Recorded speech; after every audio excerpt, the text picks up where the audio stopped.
So as we know, over the last couple of years, the Golden State Warriors have been a small team as compared to their counterparts across the NBA. And because of that, they've really struggled on both ends, especially with rim protection. Last year, the Warriors, 21st in the opposition's field goal percentage at less than 5 feet.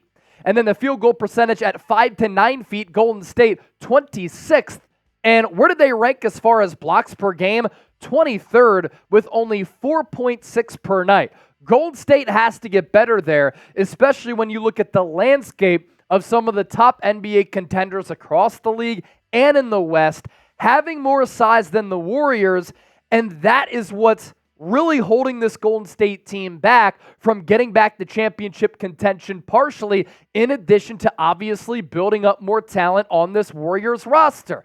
But don't you worry, because we found a talent-bereft solution, and we have found a solution for this Warriors team to have more size, have more rim protection, and in turn, improve this defense. That's what we're talking about on today's Golden State Warriors Today.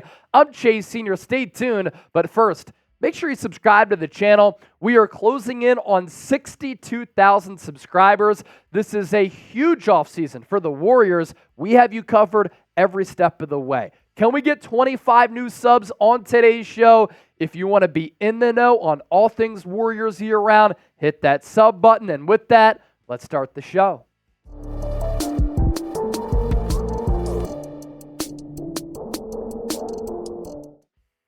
And that missing piece that we previewed and I teased, it is Jarrett Allen, the center for the Cleveland Cavaliers. He has been involved in a lot of trade speculation since Cleveland was ousted in the NBA playoffs. NBA insiders believing that a Warriors trade for the Cavs big man is, quote, realistic.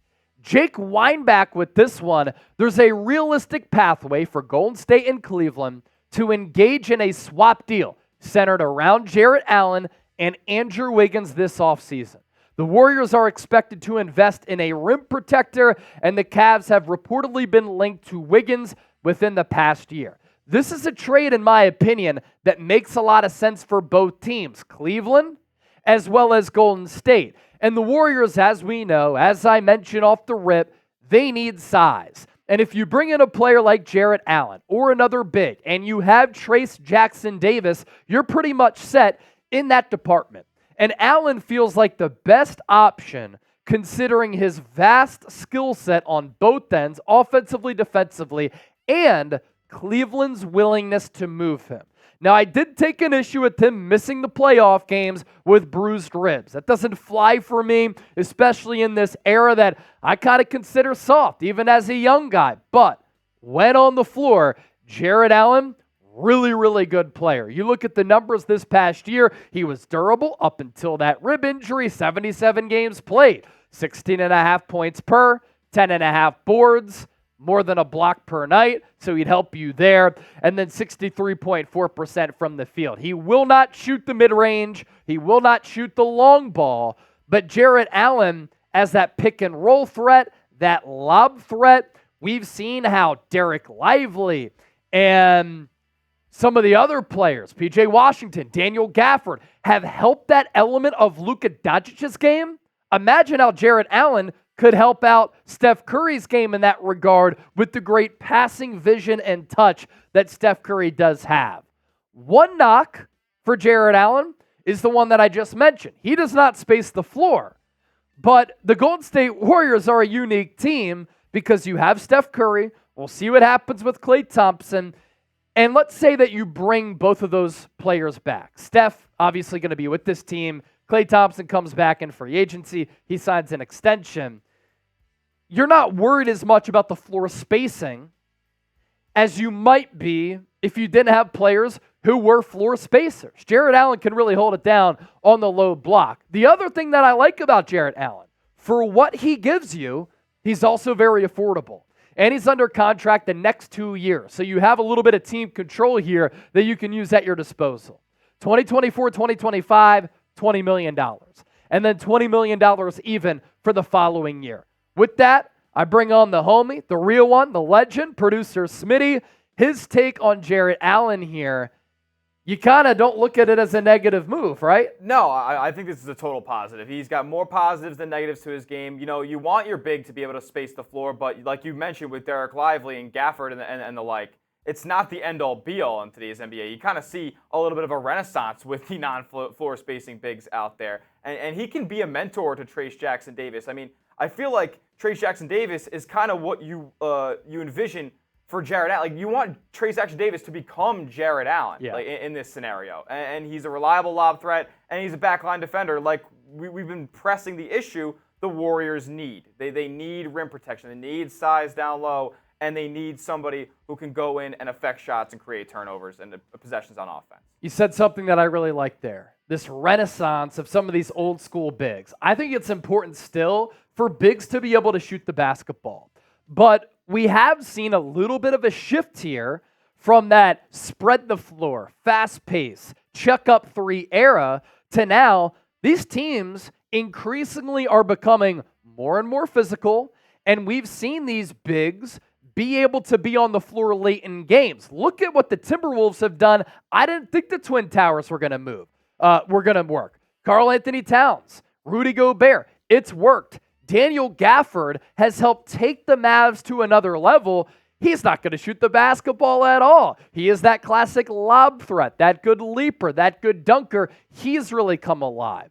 It depends on the rest of the personnel on that basketball team. And the Warriors have the correct personnel to be able to have a big that doesn't need to shoot. With that, this is today's poll question. Should the Warriors trade for Jarrett Allen? Simply type Y for yes, N for no. Let us know your thoughts down below in the comment section. Coming up next here on the show, don't you dare go anywhere. We're only ramping up here on the program. A Jarrett Allen trade proposal and Golden State Warriors draft news. First, today's Warriors Today is sponsored by Prize Picks, the largest independently run daily fantasy sports app in North America, the only DFS app that I have on my phone, because they make daily fantasy sports so much easier than any other DFS app out there. You pick two or more players. You choose more or less on their projected stats, and you can win up to 25 times your money. It's a seamless process, and I promise you, you're going to have a great time with the DFS app. You also get a $100 deposit match at prizepicks.com/CLNS. And with Prize Picks, you can turn $10 into $1,000 in a single game watching your favorite sports this summer. And you can make a Prize Picks lineup in as little as 60 seconds. You just need to pick more or less on 2 to 6 player stat projections, and you're locked in. For the instance of this, we have 3 selections that we're going with. What I like about Prize Picks, sometimes they make it easy for you to make some bread. Like Dustin Poirier in this special. UFC, more than a half significant strike, as long as he doesn't get knocked out in 5 to 10 seconds, which won't happen, that's going to hit. Anthony Edwards, Game 5 tonight. T-Wolves, Mavs, more than 28.5 points, and then Luka Doncic, more than 8.5 dimes. $100 deposit match available when you use our link, prizepicks.com/CLNS. Prize Picks, America's #1 fantasy sports app with over 5 million active members. Get in on the daily action with your friends and become a part of the Prize Picks community today. As for that Jarrett Allen trade idea, let's dissect that. Let's break it down. Let's take a look at it. Producer Smitty putting this one together. The Warriors receive Jarrett Allen and Dean Wade. The Cavaliers get, in return, Andrew Wiggins, Moses Moody, and a 2026 first-round pick, which is top 5 protected. So if the Warriors do flame out, 2026, they're awful. It's top 5 protected. That gives you a little bit of insurance there. Why the Warriors would make this move? Because parting ways with a first, Moody, Wiggins, it's a good package for Cleveland to get in return, but this makes potentially Golden State a better team on both ends, especially around the rim. You gain a reliable rim protecting option. You add perimeter shooting at the forward spot with Dean Wade. That can certainly help you. And then it gives more responsibility to Brandon Podziemski, who I thought, all things considered, impressed last year as a rookie. So you lose Moses Moody, and then you give more run to Brandon Podziemski, who can shoot, create a little bit for himself and his teammates, good defender as well. You can see why it could make sense for Golden State. Why the Cavs would make this move. They have been linked to Andrew Wiggins on a couple of occasions in 2022 and in 2024. They originally drafted him way back in the day. Young, low-cost guard with untapped potential in Moses Moody is what you also get back. And let's say that you move off of one of Donovan Mitchell or Darius Garland. You get Moses Moody back, who's not going to require the basketball as much as one of those players, which makes him fit alongside one of those guards. He can start, he can come in off the bench. I still think he has untapped potential. And then you add picks in as a possible fire sale summer. So would you make this trade? A for accept, D for decline. I think this helps both teams out here. And that's why it makes sense for both clubs to at least explore this. For Smitty, it's a no-brainer, but why? I think when you look at the Warriors' assets, yeah, they have young talent available that isn't particularly in line with Steph Curry's timeline to win right now. Yes, I know Warriors fans love Moody, they love Kuminga, and obviously you're keeping Kuminga in this scenario, and that helps a lot for the development of him. Not having Andrew Wiggins in town anymore. You keep most of your draft capital that you still have around, and you still keep other assets. Like what if a Jimmy Butler trade comes about and they ask for Kuminga? You still have Kuminga on the roster to be able to make a deal like that happen in what should be a big summer. We don't know what's going to happen with Klay Thompson. We don't know what's going to happen with Chris Paul and whether or not they guarantee that money. I would think they don't, so they don't stay a second apron tax team next season. I think this is a no-brainer. You're addressing a need, you're not giving up too much in return, and you're letting one of your young players like Jonathan Kuminga shine for the foreseeable future. So there you go. My thoughts on it. Producer Smitty with his thoughts. As always, you can share your thoughts with us down below in the comment section here. We talked trade. Now it's time to talk some draft. We talked some draft prospects on yesterday's show in addition to Bronny James. Now let's do a little bit more of that with the Warriors hosting some more draft workouts. This coming from Dalton Johnson. The 6 players the Warriors are hosting for pre-draft workouts tomorrow. Jalen Bridges out of Baylor, Brandon Carlson out of Utah, Allen Flanigan, Ole Miss, DJ Horn, NC State, Oso Ighodaro out of Marquette, Langston Terry. Very, very little information out there about Langston Terry, but we do have some information on a player like Oso Ighodaro. He might be the number 1 draft target available when the Warriors are on the board with the 52nd overall pick. And why is that? I like what he did at Marquette. And you know what's funny? He reminds me a lot of Trayce Jackson-Davis with the body type, with how he moves, with the game. He's not a shooter. But from 10 feet and in, he kind of has that Isaiah Hartenstein little push shot, which worked out very effectively for him throughout the NBA playoffs. 13.4 points per game. He's a very active athlete and rebounder, not a bad distributor.